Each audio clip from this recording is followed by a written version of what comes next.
Dalam hidup ini selain ada orang yang berjuang untuk mengejar kesuksesan, tapi ada juga orang yang berjuang untuk sekedar bertahan karena keterbatasan yang dia miliki.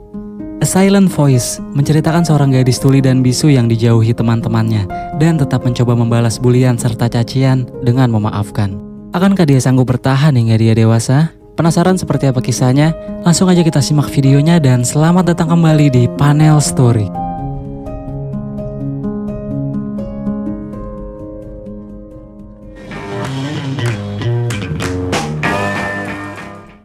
Suatu hari di sebuah sekolah, seorang siswi bernama Nishimiya Soko, atau simpelnya kita panggil dia Mia, baru saja pindah ke sebuah sekolah dasar, di mana dia mendapat kelas yang bisa dibilang tidak baik untuknya.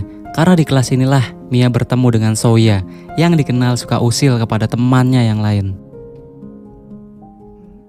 Sewaktu Mia memperkenalkan dirinya menggunakan buku tulis yang dia sebut itu adalah buku untuk komunikasi, Soya pun terkejut bahwa anak baru di sekolahnya itu adalah seorang tunarungu.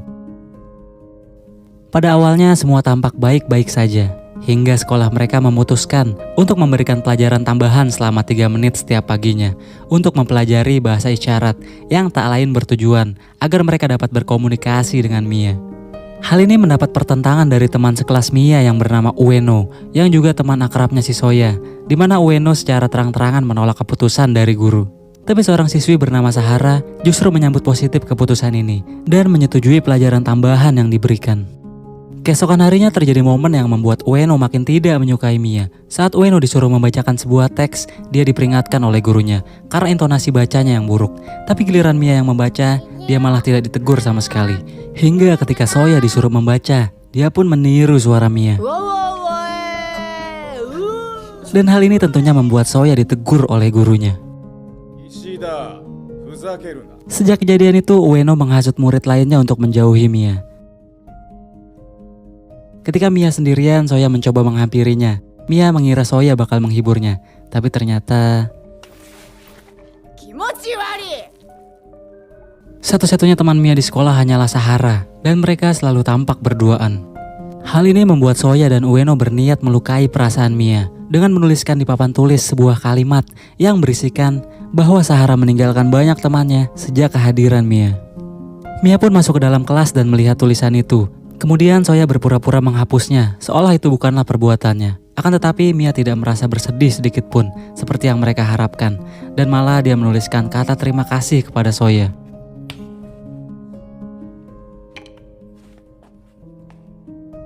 Sejak dari situ, Soya tidak pernah berhenti mengganggu dan menjahili Mia setiap harinya. Dia juga sering membuang alat bantu dengar Mia, dan bahkan mencopot paksa hingga mengakibatkan telinga Mia terluka.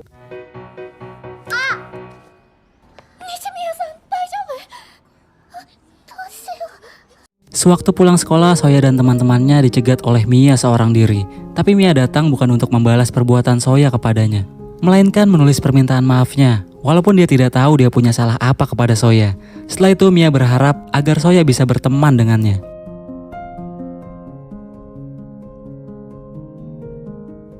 Akan tetapi Soya tetap menolak dan malah membuang buku komunikasi milik Mia ke dalam kolam.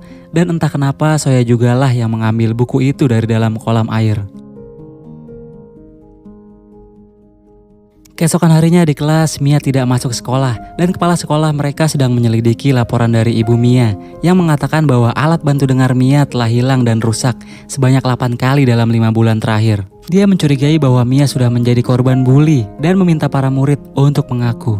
Awalnya tidak ada yang berani mengaku, hingga wali kelas mereka menggebrak papan tulis dan menyuruh Soya untuk berdiri dengan suara yang keras. Soya pun akhirnya berdiri dan mengakui kesalahannya, tapi dia mengatakan bahwa temannya yang lain juga ikut membuli Mia. Padahal dialah tokoh utama di balik pembulian Mia, dan teman-temannya yang lain tidak terima. Hingga akhirnya satu kelas kompak untuk memusuhi Soya, dan bahkan ada yang kesal dengannya. Sementara di rumah, ibu Soya juga sudah mengetahui perbuatan nakal anaknya di sekolah. Dia mengajaknya untuk menemui ibu Mia, dengan maksud mengganti rugi alat bantu dengar yang sudah dirusak dan dihilangkan oleh Soya, yang terbilang mahal harganya. Sebelum pulang, Soya mendapat pesan dari ibunya. Keesokan harinya di sekolah, Soya tidak sengaja melihat Mia yang sedang ngelap-ngelap meja miliknya. Soya kemudian secara kasar memaksanya untuk berhenti, tapi seperti biasa Mia membalasnya dengan senyum, yang membuat Soya merasa jijik, sehingga dia mendorong Mia. Hingga puncaknya kesabaran Mia habis dan balik melawan Soya. Mia juga mengatakan kalau selama ini dia sudah berusaha untuk selalu berbuat baik kepada semua orang, tapi entah kenapa Soya membalasnya dengan cara sebaliknya. Tak lama setelah itu, wali kelas mereka menginformasikan bahwa Mia sudah pindah ke sekolah lain. Setelah kepindahan Mia, akhirnya Soya menyadari bahwa setiap hari mejanya selalu dicoret-coret oleh teman sekelasnya yang masih kesal dengan Soya. Dan kalimat coretannya berupa makian-makian yang sepertinya Soya sudah tidak diterima bergaul dimanapun. Hingga bertahun-tahun berlalu dan Soya sudah beranjak dewasa. Dia juga menjalani kursus di sekolah yang menyediakan kelas bahasa isyarat. Secara tak sengaja dia bertemu seorang siswi sekolah tersebut yang bila diperhatikan itu adalah Mia yang sudah dewasa. Dan benar, itu adalah Mia. Soya kemudian memanggilnya lalu memperkenalkan diri. Akan tetapi setelah mendengar nama Soya, Mia langsung lari ketakutan. Dengan segera Soya mengejarnya dan mengembalikan buku yang pernah dia lempar ke kolam. Dengan menggunakan bahasa isyarat yang sudah dia pelajari, Soya kemudian menyampaikan permintaan maafnya dan mengungkapkan keinginannya untuk berteman dengan Mia. Keadaan pun kini sudah berbalik. Ternyata selama ini Soya selalu dihantui rasa bersalahnya kepada Mia. Bahkan sampai SMA pun tidak ada yang mau berteman dengannya. Karena mereka tahu kalau Soya adalah seorang pembuli yang keterlaluan. Hingga Soya merasa kesepian di tengah keramaian murid lainnya. Dan dia lebih sering menyendiri. Seperti bocil yang kena mental, dia juga menggambarkan tanda silang kepada orang yang tak pantas bersosialisasi dengannya. Termasuk siswi yang bernama Kawai, yang juga teman SD Soya dulu. Suatu hari Soya melihat dua orang siswa sedang meributkan sepeda, hingga salah satunya berteriak minta tolong karena dipaksa meminjamkan sepedanya. Kemudian Soya mendekat dengan maksud meminjamkan sepeda miliknya, padahal saat itu adalah schedule-nya untuk kursus bahasa isyarat, sehingga dia pun pergi dengan jalan kaki. Di tengah jalan dia menemukan potongan kupon promo roti panjang. Dia pun mendapat ide untuk menukarnya dan membawa roti itu menuju kelas Mia sebagai alasan untuk bertemu. Setibanya di depan pintu kelas, Soya dihalangi dan tidak diizinkan untuk bertemu Mia oleh seorang gadis bernama Yuzuru yang kelihatannya lebih muda dari dirinya. Soya pun menunda pertemuannya dengan Mia. Hingga pada sore harinya saat dia sudah pulang dari kursus, Soya kembali bertemu dengan teman satu sekolahnya yang berniat mengembalikan sepeda miliknya. Anak itu bernama Nagatsuka dan sejak saat itu mereka pun menjadi teman baik. Soya kembali mendatangi kelasnya Mia dengan cara yang sama seperti sebelumnya. Akan tetapi Yuzuru tetap tak memperbolehkan siapapun untuk masuk dan menemui Mia sampai kapanpun. Yuzuru berkata bahwa dirinya adalah pacar Mia, agar tidak ada orang yang mengganggunya. Dan Soya tampaknya harus kembali menunda lagi rasa ingin bertemunya dengan Mia karena tertahan oleh Yuzuru. Beruntung, tiba-tiba Nagatsuka datang dan memaksa Yuzuru untuk menyingkir hingga terjadi cekcok di antara mereka berdua yang mengakibatkan Mia akhirnya menyadari kedatangan Soya.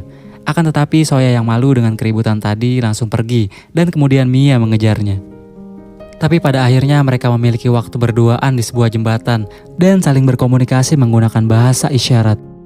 Kemudian secara tak sengaja buku milik Mia terjatuh ke dalam air. Mia pun harus terjun ke air untuk mengambil buku miliknya yang disusul oleh Soya.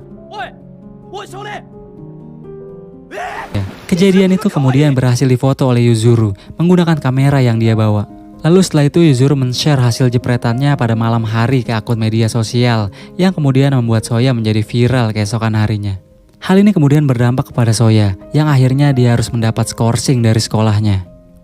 Di hari pertamanya menjalani skorsing, dia dimintai tolong untuk menjemput keponakannya bernama Maria di sekolah. Kemudian Maria bilang kepada Soya bahwa di dalam lorong tempat bermain prosotan ada orang yang sedang tertidur. Soya kemudian masuk ke dalam untuk melihat orang itu, yang ternyata itu adalah Yuzuru. Setelah bangun, Yuzuru berkata jujur kepada Soya sambil meminta maaf dan mengaku bahwa dialah orang yang menyebarkan fotonya kemarin, hingga Soya harus diskors dari sekolahnya. Sulit dipercaya karena Soya tidak marah dan malah mengajak Yuzuru ke rumahnya untuk makan bersama. Di malam hari, Yuzuru diam-diam meninggalkan rumah Soya dan berjalan sendirian di saat gerimis. Namun Soya menyusulnya menggunakan satu payung untuk mengantarnya pulang. Di perjalanan mereka membicarakan Mia, dan walaupun merasa aneh tapi Soya masih percaya bahwa Yuzuru adalah pacar Mia, sehingga dia mengatakan untuk tidak akan mengganggu Mia lagi. Sesampainya di sebuah jembatan mereka berpisah, dan Yuzuru mengungkapkan kepada Soya melalui bahasa isyarat bahwa dirinya bukanlah pacar Mia, melainkan adik perempuannya. Ibu Yuzuru yang juga ibunya Mia ternyata sudah menunggu. Dia lalu menghampiri Soya dan kemudian menamparnya karena dia masih gregetan ngelihat wajah Soya jika mengingat kenakalan Soya kepada anaknya dulu. Tapi sepertinya Mia sendiri sudah memaafkan Soya dan dia tahu Soya mendekatinya karena tulus ingin berteman. Dan akhir-akhir ini mereka pun banyak menghabiskan waktu bersama. Suatu hari mereka bertemu dengan teman lama mereka saat SD, yaitu Sahara, orang yang juga merupakan sahabat baik Mia dulu. Kemudian Mia dan Sahara larut dalam obrolan dua gadis dewasa, dan itu membuat Soya merasa risih. Lalu kemudian dia meninggalkan mereka berdua. Saat akan nyebrang jalan, dia bertemu dengan gadis kucing yang sedang memberikan kupon promo kepada orang yang lewat. Soya pun memperhatikannya dengan seksama wajah gadis kucing itu, dan dia mengenali gadis itu adalah Ueno, teman semasa SD-nya dulu. Beberapa hari kemudian, Soya bersama Nagatsuka mendatangi toko di mana Ueno bekerja sampingan. Namun Ueno malah bersembunyi setelah menyadari kedatangan Soya. Saat Soya pulang, dia bertemu Yuzuru yang sedang bertamu di rumahnya. Lalu Soya menitipkan dompet kepala kucing untuk diberikan kepada Mia sebagai hadiah. Yuzuru pun memberikan dompet itu kepada Mia di malam harinya. Tibalah di suatu pagi, saat Soya dikejutkan oleh kehadiran Ueno yang kemudian langsung duduk di belakang sepedanya. Sementara itu Mia di seberang jalan sedang membawa dompet pemberian Soya yang dikenali Ueno berasal dari toko tempat dia bekerja. Kemudian Ueno menghampiri Mia untuk melakukan kebiasaan buruknya yang tak berubah, yaitu merampas alat bantu dengar Mia dan akan membuangnya. Tapi Soya menghentikannya dan mengembalikan alat itu kepada Mia, lalu meminta maaf. Di hari berikutnya, Mia yang merubah penampilannya dengan mengunci rambut, kemudian bertemu dengan Soya. Lalu dia memberanikan diri untuk berbicara kepada Soya. Tapi karena tidak biasa berkomunikasi dengan cara itu, Soya pun menyarankan untuk menggunakan bahasa isyarat. Sebelum Soya pergi, Mia memberikan sesuatu kepadanya sebagai bentuk terima kasih atas pemberiannya kemarin. Setelah mengumpulkan keberanian, Mia lalu mengungkapkan isi hatinya kepada Soya. Tapi hal itu disalah tanggapi oleh Soya yang mengira Mia mengucapkan Suki atau dalam bahasa Indonesianya adalah bulan. Karena tak tahan malu bercampur rasa kesal, Mia pun pergi. Beralih ke kelas Soya. Setelah sekian lama hanya berinteraksi secukupnya, akhirnya Kawai dengan penampilan barunya menerima kembali pertemanannya dengan Soya. Kawai juga mengatakan ada satu murid bernama Shiba yang juga ingin berteman dengan Soya. Dengan bertambahnya teman, Soya pun kepikiran untuk pergi liburan bersama mereka. Dan sudah pasti dia akan mengajak Mia, yang pada saat itu masih sedikit ngambek dengannya. Mia pun mendapat chat dari Soya. Tibalah di hari libur dan mereka mengunjungi dufannya orang Jepang. Di sana Ueno meminta Soya untuk membelikan takoyaki yang ternyata penjaganya adalah teman baik Soya saat SD, di mana dia meninggalkan Soya saat dirinya mencoba bertanggung jawab atas perbuatannya kepada Mia dulu. Ternyata ini sudah direncanakan Ueno yang memang ingin menyatukan mereka kembali. Ueno kemudian mengajak Mia untuk menaiki salah satu wahana, tapi sebelumnya Yuzuru menitipkan kameranya kepada Mia dan mereka berdua pun terlibat percakapan di dalam wahana. Keesokan harinya Yuzuru mendatangi rumah Soya untuk memperlihatkan hasil video rekaman yang terekam dari kameranya. Di mana Ueno mengatakan kepada Mia bahwa dia membenci kehadiran Mia yang dianggapnya sudah memecah belah pertemanannya dengan Soya di SD dulu. Walaupun Mia terdengar minta maaf, tapi Ueno menolaknya dan terlihat dia malah sempat menyerang Mia.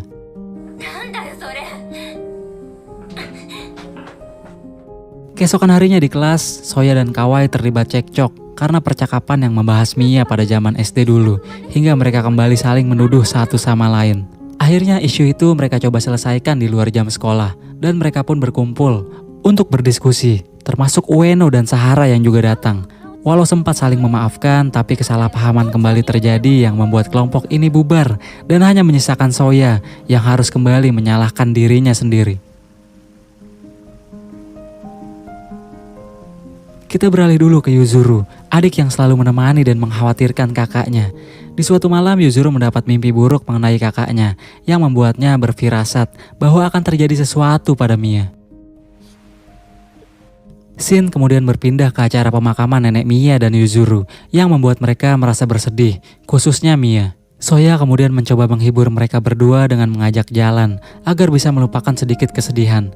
Meski itu berhasil kepada Yuzuru, tapi sepertinya tidak berlaku untuk Mia, yang kini dirinya sudah larut dalam perasaan bersalah dan menganggap dirinya lah yang membuat Soya kembali dijauhi oleh teman-temannya.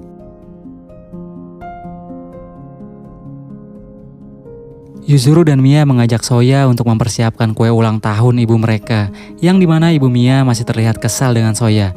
Tapi pada akhirnya dia diterima duduk untuk makan kue ulang tahun bersama. Di tengah perayaan, Yuzuru mengajak Soya untuk ikut bersama mereka melihat festival kembang api besok malam. Dan di malam selanjutnya mereka pun datang bersama-sama. Ketika Yuzuru sedang menemani ibunya membeli cemilan, tak lama kemudian Mia pamit pulang kepada Soya dengan alasan dirinya akan pergi belajar, padahal pesta kembang api baru saja dimulai. Tapi dia tetap pergi setelah mengucapkan selamat tinggal kepada Soya. Yuzuru yang kembali dengan cemilannya kemudian meminta tolong kepada Soya untuk mengambil kameranya yang ketinggalan di rumah. Soya pun pergi untuk mengambilnya. Saat pandangan Soya tertuju keluar jendela, dia terkejut melihat Mia yang sudah bersiap menjatuhkan diri ke bawah untuk mengakhiri hidupnya, karena dia berpikir dirinya selalu membawa masalah untuk orang lain.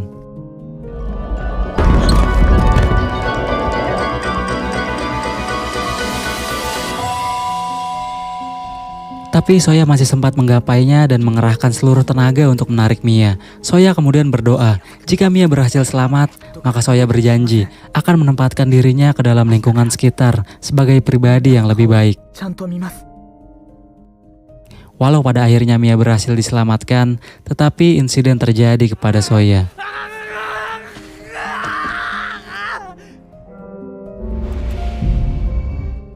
Soya pun harus dilarikan ke rumah sakit karena mengalami koma, dan tak lama Yuzuru datang bersama ibunya untuk menjenguk sekaligus meminta maaf kepada ibu Soya atas apa yang terjadi yang disebabkan tindakan bodoh anaknya. Sementara itu Ueno sedang memberi pelajaran kepada Mia di luar lobi rumah sakit dan tidak berhenti menyalahkannya atas kejadian ini. Hingga ibu Mia datang dan menamparnya, tapi Ueno malah balik menyerang dan terjadilah perkelahian yang akhirnya dipisahkan oleh ibu Soya. Beberapa hari kemudian Mia berinisiatif untuk meminta maaf kepada sahabat lamanya yang juga sahabat Soya guna memperbaiki hubungannya dengan cara mendatangi mereka satu persatu. Di malam harinya Mia bermimpi tentang Soya yang membuatnya terbangun dan khawatir dengan kondisi Soya. Dia kemudian menyelinap dan keluar menuju jembatan untuk menenangkan diri. Di saat bersamaan Soya juga terbangun dan melepaskan alat medis di tubuhnya. Kemudian dia menuju jembatan tempat Mia berada. Mereka pun bertemu dan saling meminta maaf satu sama lain. Soya juga berjanji akan membantu Mia untuk keluar dari masalah hidupnya sebagai seorang teman. Beberapa hari kemudian, Soya yang sudah sehat kemudian diminta ibunya menemui Ueno yang juga sudah menunggunya untuk mengucapkan terima kasih karena Ueno lah yang merawat Soya saat dia koma. Keesokan harinya saat Soya sudah sepenuhnya sembuh dan dia akan menghadiri festival di sekolahnya ditemani Mia. Pada awalnya Soya tidak berani untuk menatap orang di sekelilingnya yang bahkan mereka terdengar sedang membicarakan Soya. Tapi Mia berusaha menghiburnya. Soya kemudian izin pergi ke toilet sebentar dan di sana dia dihampiri oleh Nagatsuka yang sudah kangen dengannya. Di depan toilet Soya sudah ditunggu oleh teman yang lain, termasuk Ueno dan Sahara yang menghadiri festival. Akhirnya Soya meminta maaf dan berterima kasih kepada mereka semua. Sementara Ueno masih tidak berubah dan tetap membenci Mia. Di lapangan area festival akhirnya Soya mencoba terbiasa untuk menatap orang di sekitarnya dan dia akhirnya berhasil.